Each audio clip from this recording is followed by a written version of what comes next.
നമസ്കാരം, കൊട്ടാരക്കര മീഡിയയിലേക്ക് സ്വാഗതം. മുംബൈയിലെ മഴ നിങ്ങൾ നനഞ്ഞിട്ടുണ്ടോ? നഗരജീവിതത്തിൽ കുളിര് കോരിയെത്തുന്ന മഴ ആസ്വദിക്കാൻ തന്നെ രസമാണ്. കേരളത്തിലെ മഴക്കാഴ്ചകളിൽ നിന്നും ഏറെ വിഭിന്നമാണ് മുംബൈയിലെ മഴ. ചന്നം ഭിന്നം പെയ്യുന്ന മഴയിൽ നിന്ന് മാറി ആർത്ത് പെയ്യുന്ന മഴയാണ് മുംബൈയിലെ പ്രത്യേകത. അത് ആസ്വദിക്കാൻ തന്നെ പ്രത്യേക രസമാണ്.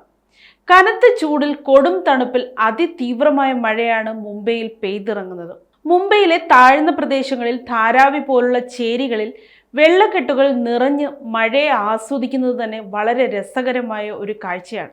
ജൂൺ മാസം ആകുമ്പോൾ തന്നെ മുംബൈ ഗേറ്റിലെ പാതയോരങ്ങളിൽ കുടകളും ഗംബൂട്ടുകളും വിൽക്കുന്നവരും എത്തിക്കഴിഞ്ഞിരിക്കും. മുംബൈയിൽ മഴക്കാലം വരുന്നത് കാണാൻ തന്നെ രസമാണ്.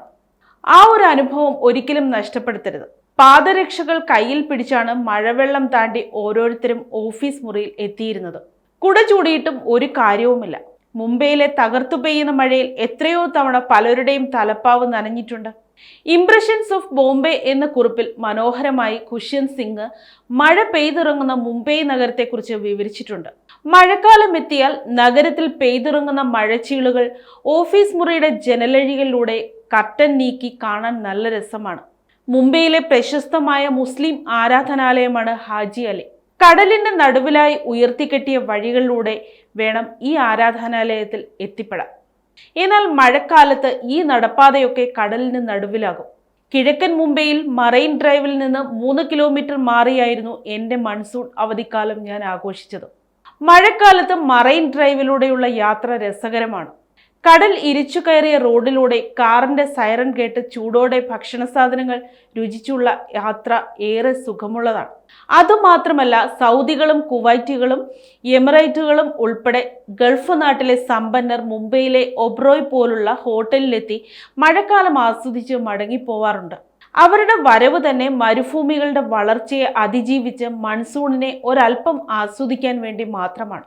മഴയുടെ ഭാഗമായി കാറും കോളുകളും വന്നു കഴിഞ്ഞാൽ കപ്പൽ ഉലഞ്ഞു നീങ്ങുന്നത് മുംബൈ നഗരത്തിൽ ജുഹു സായാഹ്നങ്ങളിൽ കണ്ടു രസിക്കാൻ നല്ല രസമാണ്.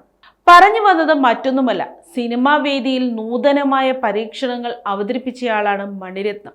രംഗചിത്രീകരണത്തിലും പ്രകാശവിന്യാസത്തിലും അതിശയിപ്പിക്കുന്ന മാറ്റങ്ങൾ മണിരത്നം കൊണ്ടുവന്നിട്ടുണ്ട്.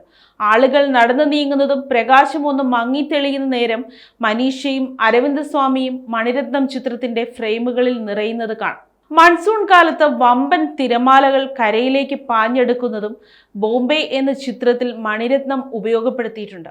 അത്തരത്തിൽ ചിത്രീകരിച്ച ഒരു ഗാനമാണ് പൂവുക്ക് എന്ന പൂട്ട് എന്ന ബോംബെ ചിത്രത്തിലെ ഗാനം. ചിത്രീകരണത്തിൽ ബ്ലൂ ഫിൽട്ടർ ക്യാമറയിൽ ഉപയോഗപ്പെടുത്തിയിരിക്കുന്നത് കാണാം. അതാണ് പ്രധാന ഭംഗി. മലയോര ഗ്രാമമായ രത്നഗിരിയിൽ മൺസൂൺ എത്തുമ്പോൾ തന്നെ മുംബൈ നഗരം മഴക്കാലത്തെ വരവേൽക്കാൻ സജ്ജമാകും. പാനിപ്പൂരിയും ബേൽപൂരിയും പാനും വിൽക്കുന്ന മഴയോര കച്ചവടക്കാർ പതിയെ നഗരത്തിൽ നിന്നും അപ്രത്യക്ഷമാകും. അതെ, കൈകൾ കോർത്ത് മഴയെ പിടിച്ച് ആസ്വദിക്കാൻ എത്തുന്നവരുടെ ഒരു ഉത്സവ കാഴ്ചയാണ് ജൂഹുവിൽ പിന്നാലെ കാണുവാൻ സാധിക്കുക. അതെ, മുംബൈ ഒരു മഴക്കാല സായാഹ്നത്തിലാണ്. മൺസൂണിന്റെ പാതി പെയ്ത മഴയിൽ എരിവേനലിന്റെ ചൂടിൽ ഓർമ്മകളിൽ നിന്ന് ഒരൽപ്പം മാറി.